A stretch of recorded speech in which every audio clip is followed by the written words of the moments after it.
I don't get this very often. Yeah. And we have a new member to the team. It's, Hi, welcome. thank you. I'm Jeff. I don't know if you know anybody or everybody here. Yeah. I'm Jenny Fuchs. Jenny? Yeah, and Jenny is a designated broker next door over at United Country Real Estate. Very good. Isn't that where Daryl was at? Yeah. So yeah, Jenny was appointed by City Council Mayor to replace Daryl in his position. So. All right, good. Good. Okay, so we want to approve the minutes from last month. Everybody here last month? I was not here last month. But I did read the minutes. Any motion to approve the minutes from last month? So moved. So moved. All in favor?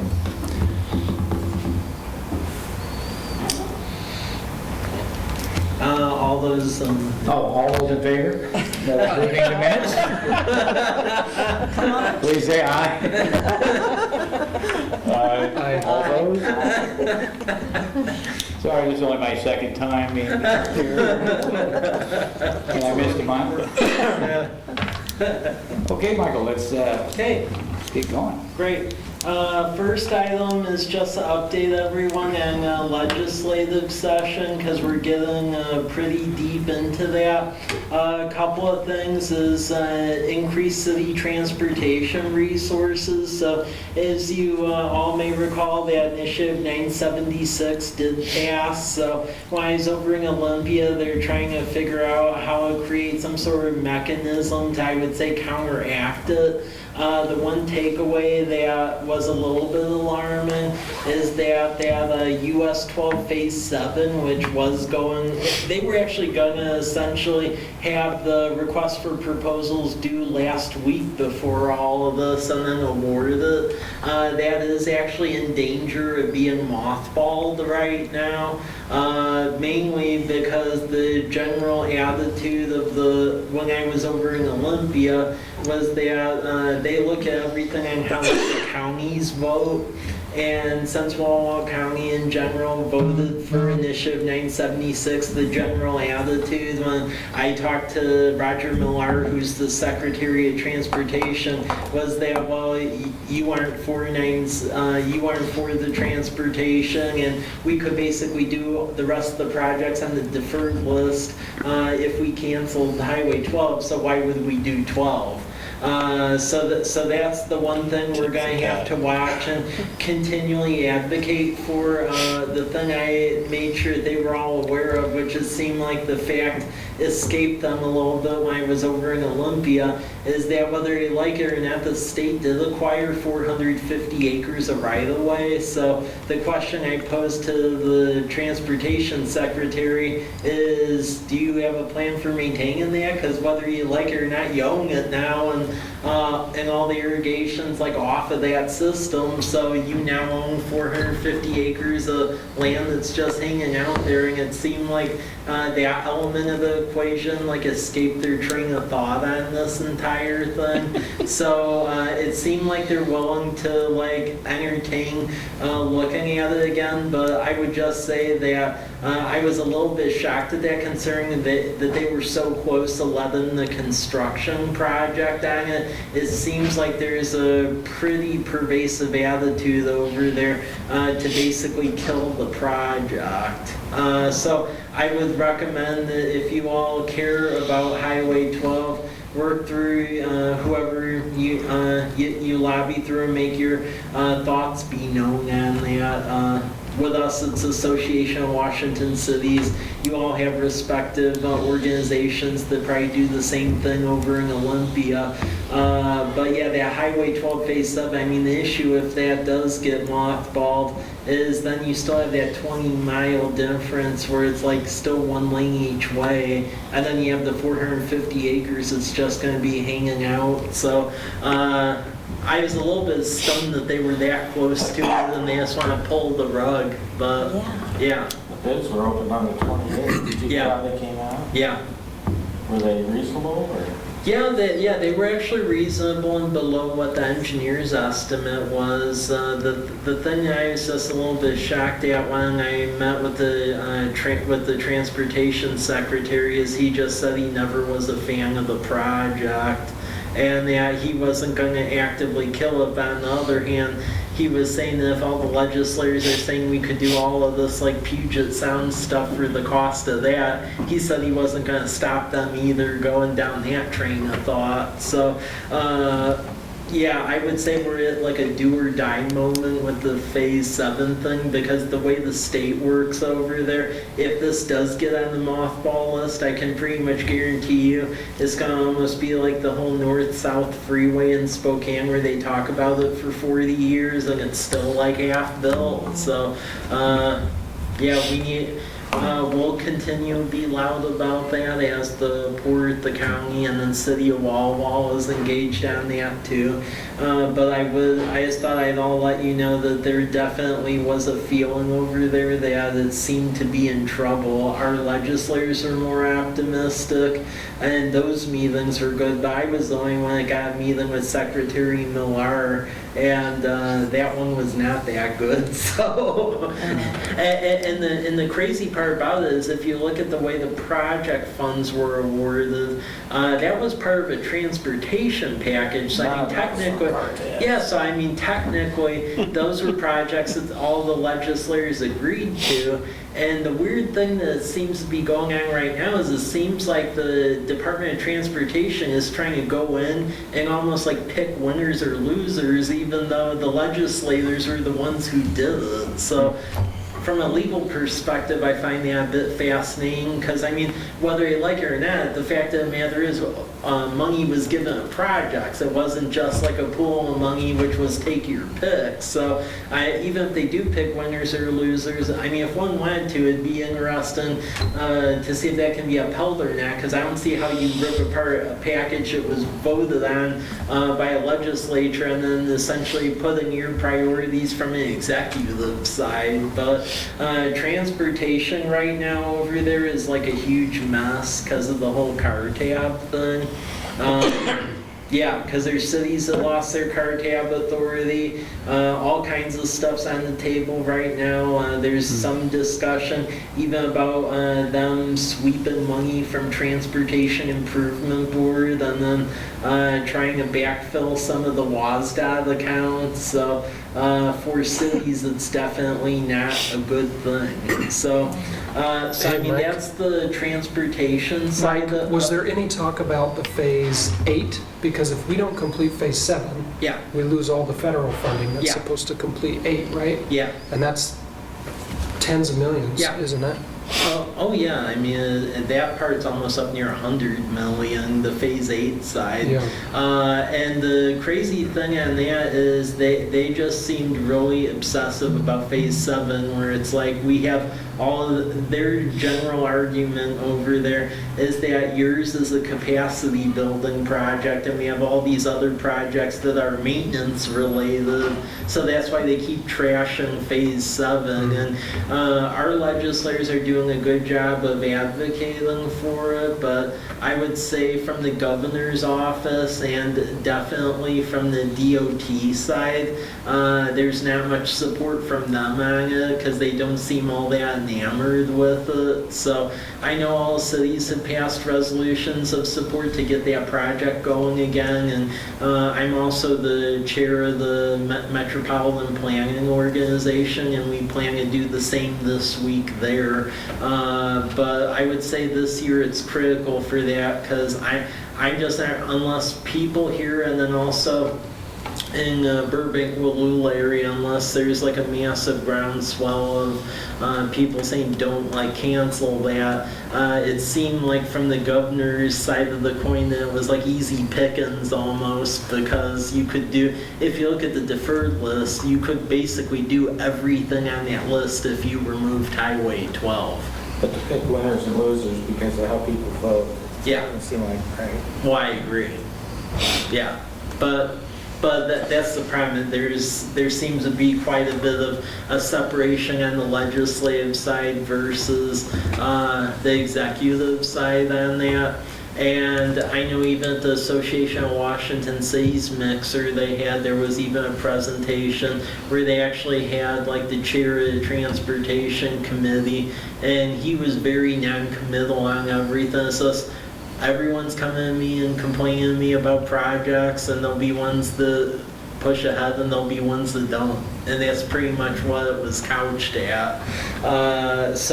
Yeah, I would just say the big takeaway on Highway 12 is if you do care about it, let the legislative delegation know, but then specifically I would also say the governor's office and then the Department of Transportation, because even though the Department of Transportation, at least if you look at how that package was written, I don't think they should be having that much of a say in a policy thing. It seems like they're really trying to get their noses in on the policy side. And I mean, in the future, if that's what the legislators decide, that's fine, but that's part of a package that was all voted on, so that part doesn't really make sense at all. So yeah, Did you ask the transportation guy that question? yeah. What did he say?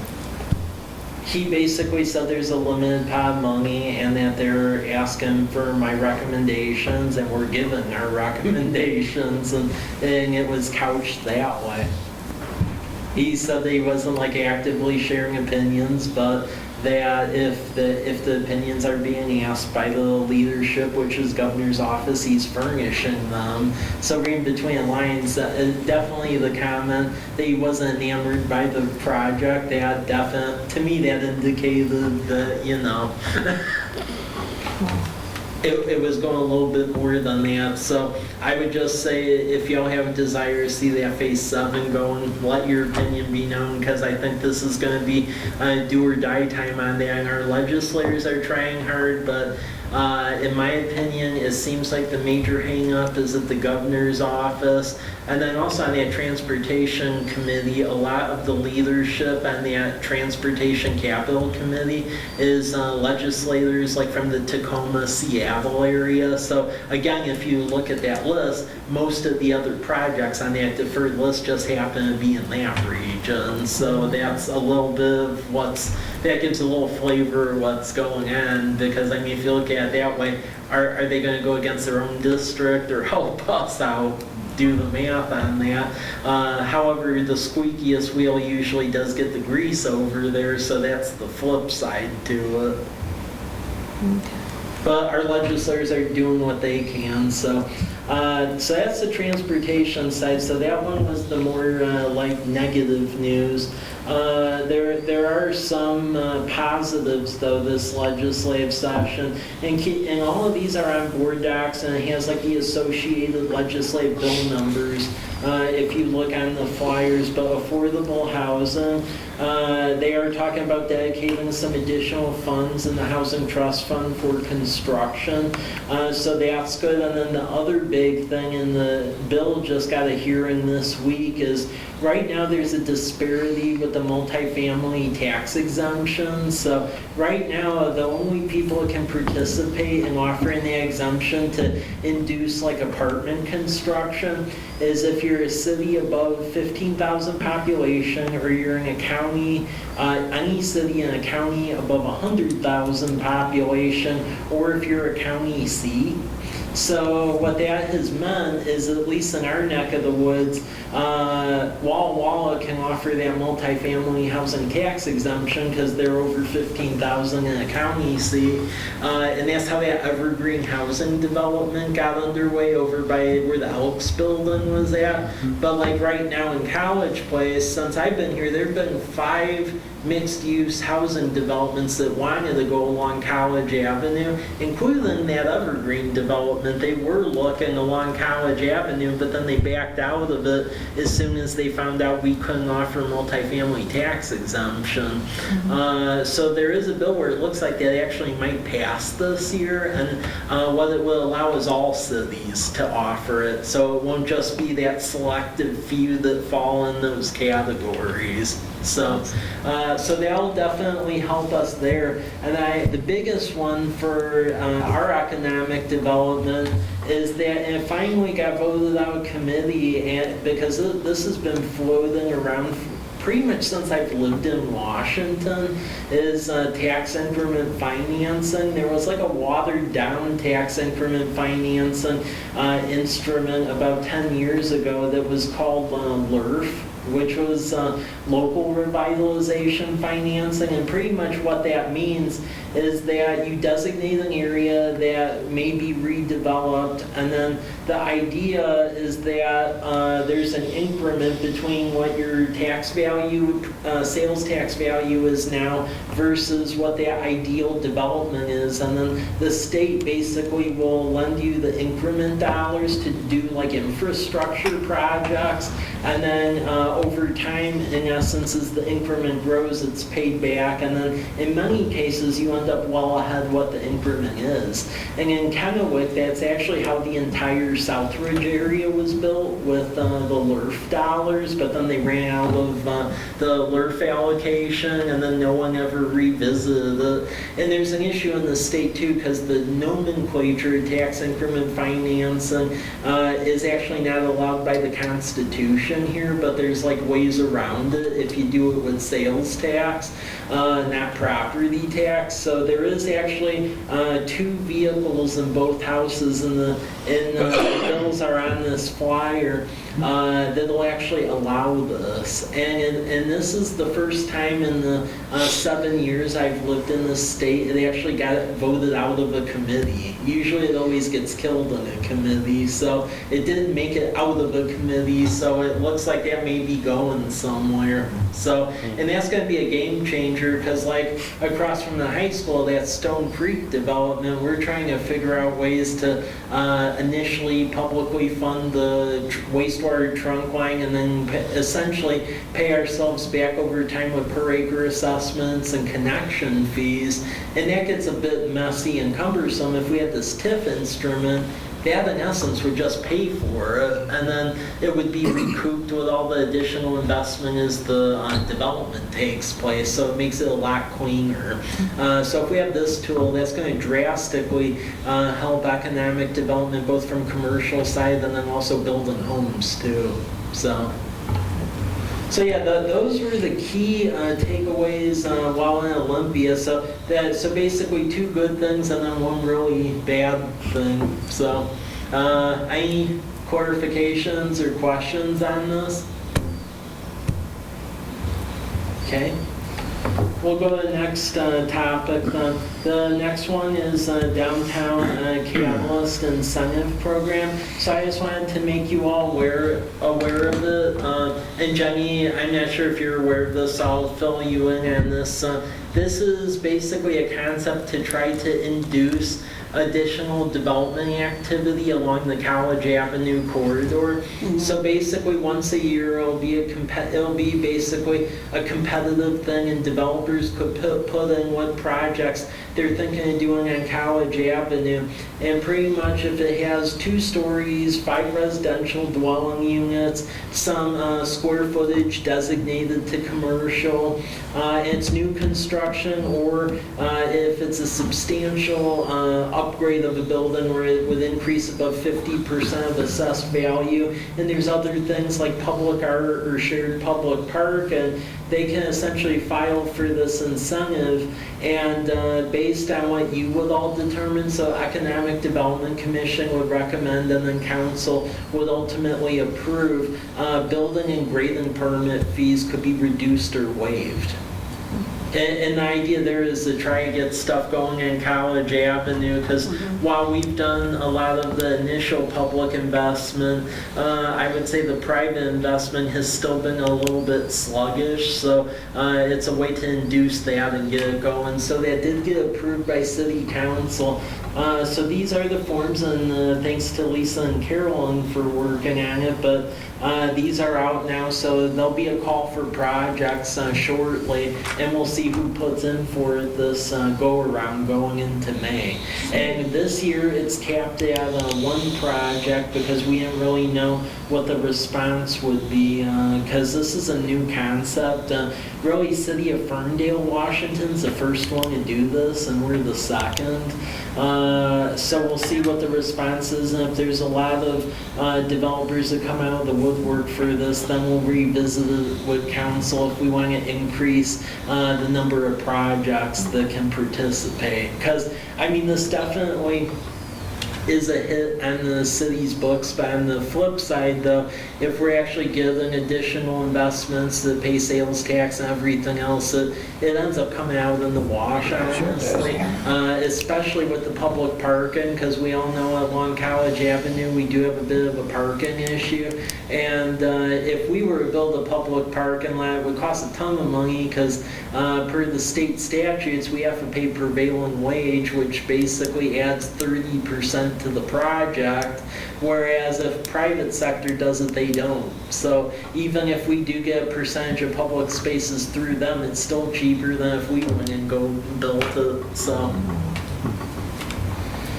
any questions on that? I just thought I'd let you know so you could let folks that maybe are interested in developing that this like exists and is a thing, because that's relatively new. So, okay. Okay, next thing is micro business assistance program. I just want to let everyone know about that. We've been participating in that over the last 2 years. So there actually is a business directory now that is published that has like all the folks that have participated in it. And even though the city has traditionally funded around one participant, because other banks and other agencies have helped contribute to this, we've actually seen about quadruple the amount of businesses get accepted into this from College Place than what the city's been participating. So we've actually been getting quite a bit of a response rate. So Juan Segovia Plumbing in town, they've participated in it. Jeffrey Fritz out at Martin Airfield, quite a few of businesses. So this year what has happened with it is as part of the 2020 budget, we actually doubled the amount that we were designating to the program to try and more closely match the amount of the businesses from College Place that are actually participating in it. And with this micro business assistance program, as you may recall, basically it's matching dollars. It's basically matching dollars for every one you get matched by 4, and if you follow the program, you basically in essence get a $4,000 grant at the end of it, and there's business education, and it's provided both in English and Spanish, so it's definitely been successful, and it's actually starting to grow like outside this valley now, where it's expanding into Tri-Cities and some other areas now, but yeah, College Place participates in this. So I just thought I'd let you all know, because I do know they are doing a call for, I believe, the 3rd cohort. So if you know of folks who would like to participate in this, it's a good way to get free business education, and then also as you're putting money in an IDA account to get free matching money to go do what you need for your business. So. Do you get any flyers to that? Yeah. Okay. Yeah, I can get that to you. And the flyers are in here too, in board docs, so I can get it though. Yep. Any further questions on microbusiness assistance program or anything? Okay. Next item is development tracking update. So this is just where we go over the various projects that are afoot. Next meeting we'll be going over the types of businesses we want to get in here again, because believe it or not, International Council of Shopping Centers, which is where we recruit retailers, that's already coming up again in a couple months, so I gotta get our materials prepped for that.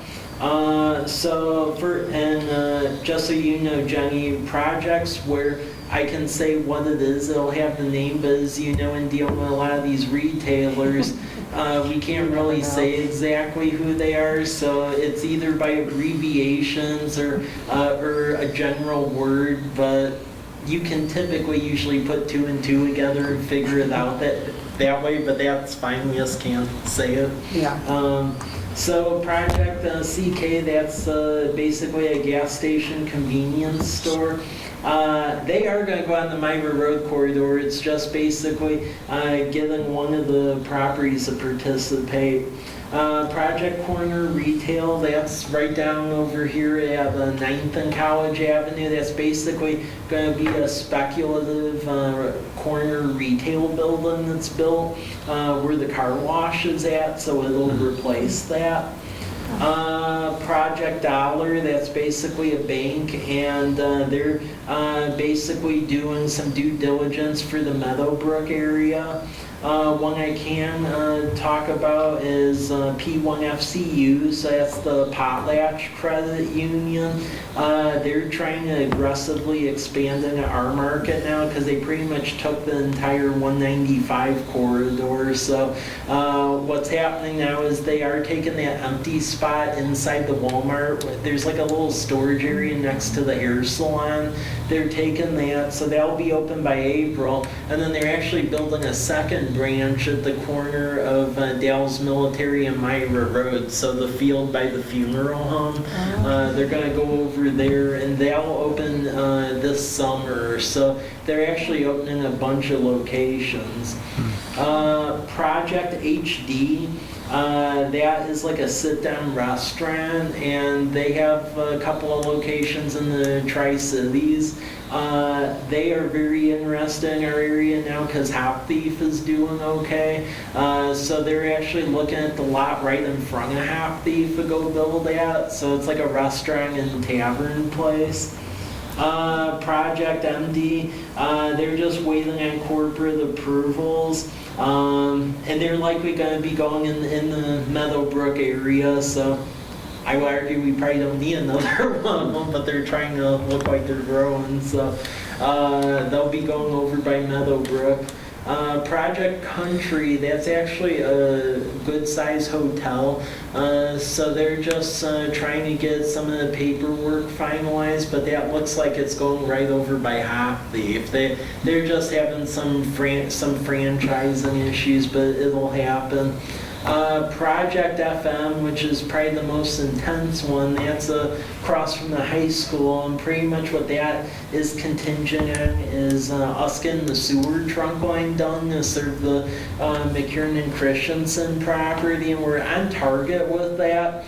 Our general plan on that is our 100% engineering should be done by May, and I'm writing all grants now to try to get other people to help pay for a lot of it. And the idea is that we'll get the trunk line built throughout this summer, going into next summer, because pretty much the deadline we have to meet for them to make the next step would basically be the following August. They wanted the trunk line functional, and then they would make the commitment and then get the ground under contract. But it's a good-sized big box that's been looking around here for a while, but that would go basically right across the street from the high school, but it's contingent on the trunk line because we have water out there, but we only have sewer. Human Being, which is behind Home Depot, I am being told that that's going to open up in March. So that'll be open, and that's going to have like later hours. So they're actually going to supposedly stay open till midnight. Really? So yeah. I drink that late, so it'll be good for me. So yeah. So that's right behind Home Depot. Project BK, that's over by Hop Thief as well. They did have a site under contract over there. The interesting thing now is that apparently the owners of Meadowbrook Plaza, they actually secured that property that's at the stoplight at Commercial Drive in 125, that empty corner lot that's been vacant for a while. And Project BK actually likes the highway frontage over there better now, so it may be going over there now because it would have the frontage right on 125. So either way, it's the same people that own both now, so it's going to go in one of the places. So that's a pretty recent development. Rural Library District, they're actually they're moving at a good clip, so they're renovating the former Inland Cellular space at Meadowbrook Plaza, and that'll be open by May. And their schedule is that they'll be open 7 days a week at that branch, because they know with us annexing, we are the population center now for the district. G6, that's like a discount motel chain. They are looking, McKiernan Christensen property. Project W, that's another fast food place. The part that's getting very interesting with them now is with Project BK trying to get at the other site. Now Project W wants that too, so I'm not really sure what's going to happen with that. So. Project CJ, there's actually discussions about potentially moving the cell phone store that has the drive-through space at Meadowbrook Plaza, and then putting this food place in that location because it has a drive-through already. So that's moving.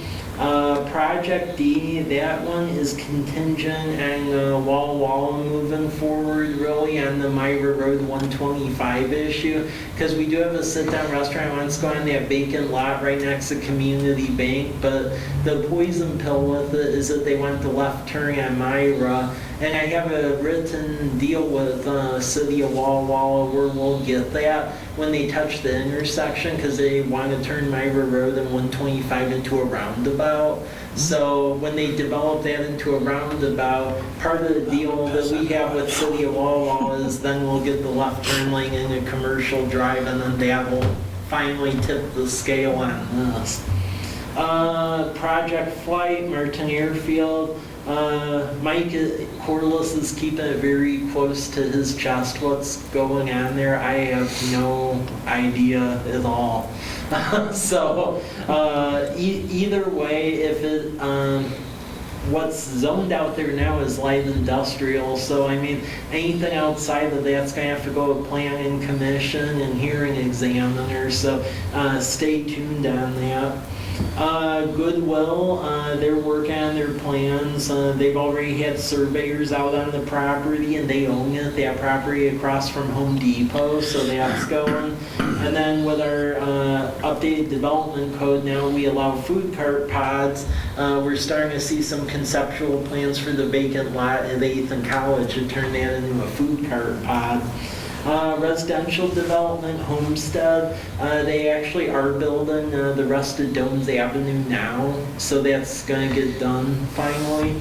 And then they're finishing up the part on top of the bluff.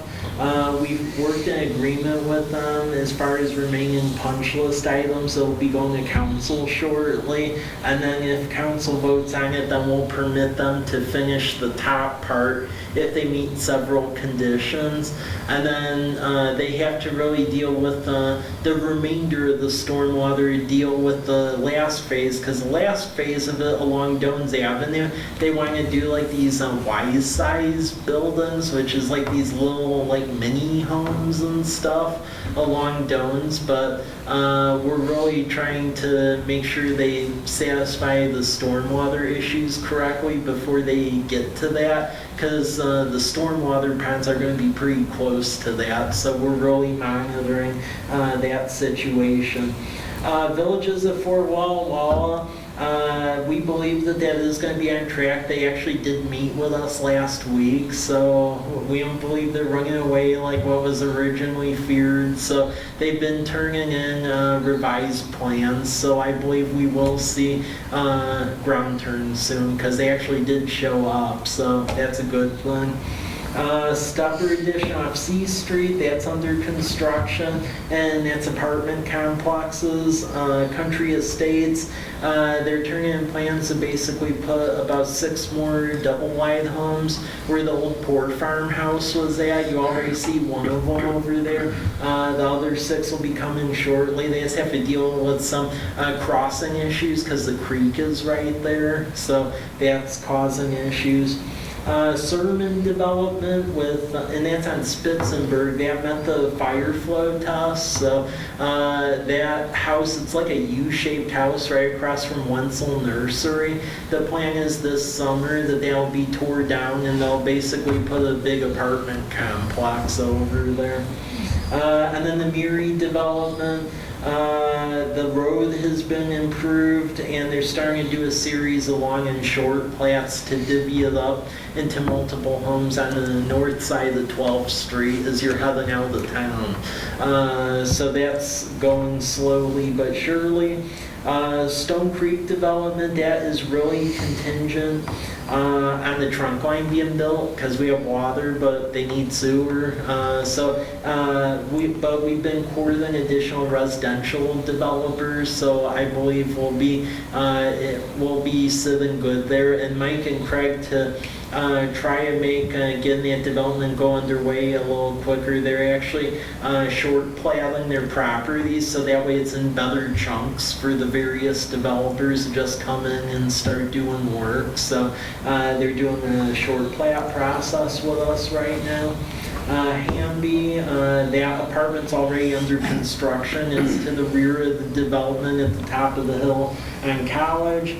And then the hearing examiner issued his report for Whispering Creek. That's that vacant lot near Lions Park, and that's going to be going on shortly. There are some stormwater issues, but they are going. Dan Priest and Roger Maidman, who's a former detective here, they're working on it as like a development project for senior living, basically 10 homes off of 8th Street.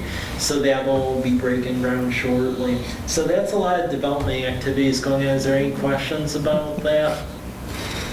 That's a lot of housing. Yeah. A lot of apartments. Yeah. Wow. The one thing with the Sermon development, which is interesting, and I think it's going to affect that northern College Place area, is Green Tank Irrigation District. They're open to having the conversation about consolidating now. So we actually got a grant from the Department of Health to cover a consolidation feasibility study. So we are entering in a contract on that next week. Green Tank Board already agreed. I just mean with the consultant who's going to be doing it. But they'll basically go over the ins and outs of what that will entail, because right now they're an irrigation district that provides potable water. So even though it's supposed to be irrigation district for farm fields, over time it developed and they do that now too. So based on what that study says, if the board feels that that's in their best interest and our council feels the same, our council would vote on it, but then their board, because it's an irrigation district, not a water district, it would have to be a vote of the people in the irrigation district to entertain that. And it's a small area. It's like Rose Street to C Street and Damson to Myra. It's just that little north part, which is weird because the College Place water system actually leapfrogs it, and we serve Sunset Villa Mobile Home Park to the north of it, so it's really odd, but it's there. So Would you try to include ownership of their well and stuff? yeah, that's going to be part of it, where we're going to see what the liabilities and the plus comes out of that, because they do have elements of their infrastructure system that need serious replacement, but then on the flip side, they also have 3 wells. So as we all know, with drilling these last 2 wells, it's really expensive. So if we could avoid having to drill more wells, that'd be really nice. So, they think the study will be done by the end of 2020. So as we get into the budgeting season for next year, we should know where their board and our board stands on what that's going to look like. So.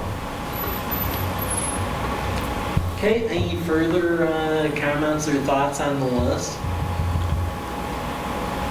Okay, seeing none, we'll go to the action agenda. And this is just approval on the marketing flyers. I shared this with you all last week.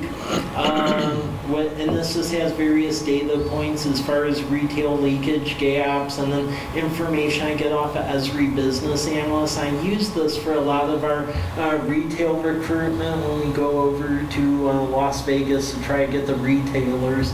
And I have it broken up into basically general information for the entirety of College Place. So this one has like a demographic overview and our drive time map, and then the businesses we're trying to look at getting, and some of our highest retail leakage gaps. So that has general information, but then we also have narrowed down information for our respective business districts. So we have a Meadowbrook one for College Avenue, and then we also have an additional one for the Myra Road corridor as well, and that just helps as we try to get retailers. So I try to update this around every year. Historically, it used to be green colored, but since we moved our logo to the circular logo it's used in the regional wayfinding plan, we've gone to more of like a bluer hue.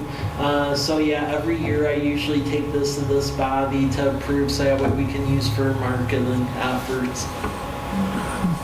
Yep. So with that, if you think it approximately looks okay, a vote on it so that way we can use it for the active marketing would be appreciated. So.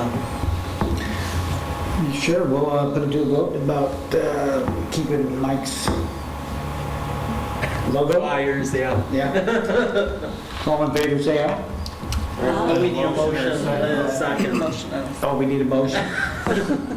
Got moved to accept the marketing flyers as presented. I second that. Thanks. All in favor? Aye. All opposed? Okay, thank you. Okay, and with that, that's all the information I had for this meeting. Very good, Michael, thank you. Yep, A lot of stuff. yep, Well, if that is it, we will call this meeting adjourned. yep. Okay, next meeting will be Next meeting will be March 2nd. March 2nd, Yep, 5 o'clock, right here. yep. Cool. Thanks.